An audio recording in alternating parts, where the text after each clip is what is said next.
So, if you've ever owned a 3D printer, you know the feeling, right? It's this wild ride of incredible triumphs and, well, some pretty spectacular failures. Today, we're going to dive into a decade's worth of wisdom from someone who has seen it all. I'm talking clogged nozzles, flawless prints, the whole shebang. These are the key lessons they wish someone had told them from day one. And this quote, man, it just hits the nail on the head.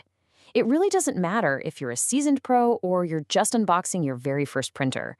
You know that moment, that quiet moment when the first line of plastic starts laying down and you're just holding your breath, begging it to stick, because that one little line, that's everything. Which, of course, brings us to lesson number one, your first print disaster. It's almost guaranteed. All that excitement when you hit print for the first time, it almost always ends in a huge mess. And you know what? That's not just okay, it's pretty much a requirement. Think of it as your official welcome to the club. So let me ask you, what's a spaghetti monster? Now, if you've been in this hobby for a while, I bet you're smiling right now. And if you're new, well, you are about to learn one of the most visually descriptive terms in the entire 3D printing universe. And there it is, the spaghetti monster. This is what happens when your print loses its grip on the bed, but the printer, well, it has no idea. It just keeps on chugging along, pumping out filament into this chaotic bird's nest of plastic. The key lesson here isn't to avoid it, because let's be real, you probably won't. It's to understand that this is your first real masterclass in how these machines actually work. Yeah, that tangled mess is way more than just wasted plastic.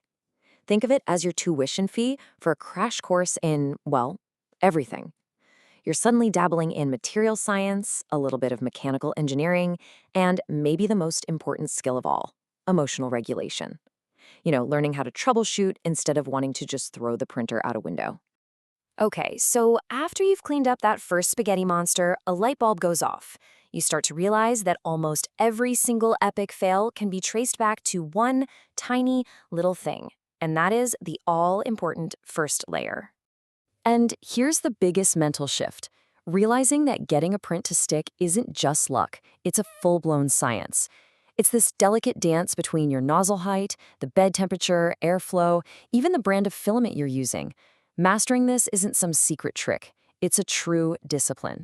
And back in the day, mastering bed adhesion meant getting, really creative. Before we had all these fancy build plates, the community was like a bunch of mad scientists. People were using anything they could get their hands on to make stuff stick. We're talking blue painter's tape, glue sticks from the craft store, even hairspray. It was a wild, experimental time for sure. Now, this discipline, it absolutely extends to your materials too. Look, buying that super cheap filament feels like you're saving a buck, right? But trust me, it's a classic trap. You end up paying for it with hours of your life, dealing with clogs and prints that warp halfway through. You waste way more time in plastic than you would have if you just bought a quality roll. In 3D printing, predictability is literally priceless. The good news is, you don't have to rely on hairspray and a prayer anymore. Thank goodness. The tech itself has evolved so much, and it's basically solved all those early headaches. It's taken all that frustrating guesswork right out of the equation. Okay, just look at bed leveling. A decade ago, you were on your knees, meticulously sliding a piece of paper under the nozzle, turning these little knobs like you were cracking a safe. It was tedious. Then the community stepped up with awesome hacks like the BL Touch sensor. And now, it's just standard. You press a button and the printer does it for you.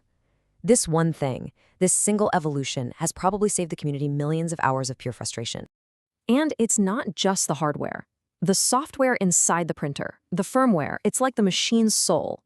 It has totally changed the game. What used to be the scary black box you were afraid to even look at is now where all the magic happens.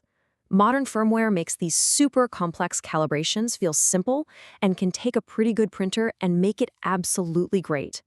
All right, so the tech has definitely gotten better, but this next lesson, it's all about the human side of things. It's about developing what we call a maker's mindset and figuring out the path that's right for you. You know the feeling. Every single one of us hits this point. You're scrolling online, you see these incredible tricked-out printers, and you start to wonder, should I be upgrading my machine? Is that the secret to getting perfect prints? So the author here is really honest about it. He says that early on, he was just upgrading his printers to feel like he was part of the cool kids club. But over time, that totally shifted. He realized the best reason to upgrade is to solve a specific problem, like I need to print with this new tricky material. The big takeaway here? Upgrade with a purpose, not just because of the hype. It is so easy to get caught up chasing whatever the latest and greatest best printer is on YouTube. But the real truth is, there is no single best printer. There's only the best one for your workflow. I mean, think about it. A printer that's amazing for tiny, detailed miniatures is going to be terrible for printing huge, strong parts. It's always about matching the right tool to the job. And hey, when you inevitably run into a problem you can't solve, the community is your absolute greatest resource. We're talking about forums, Reddit, Discord servers. These are the places where the real innovation is happening. It's like this massive crowdsourced library of knowledge built on countless hours of people figuring things out so you don't have to start from scratch. And all of this leads us to the final and honestly, maybe the most profound lesson of all. Because after you've been doing this long enough, 3D printing stops being just a hobby. It actually starts to change the way you see and interact with the entire world around you. The author puts it perfectly with this quote. It's this fundamental shift where it's no longer just a tool sitting in your workshop. It becomes a whole new way of solving problems that lives inside your head. So what does that actually look like? Well, maybe a little plastic bracket on a shelf snaps, or you lose the lid to that one specific container and you can't buy a new one. Before, you'd just be annoyed. But now, your first instinct is, wait a minute, I can just print that? Suddenly, you start seeing the world as this collection of solvable physical puzzles. And that's the real point. In the end, every failed print, every time you nail a design, every single hour you spend troubleshooting, it's not just about making plastic objects. You're building an incredible skill set. It's this mix of design, engineering, and raw creativity. You are literally building a new way to think. So we'll leave you with this question to chew on. It doesn't matter if you're just starting out or you've been printing for years.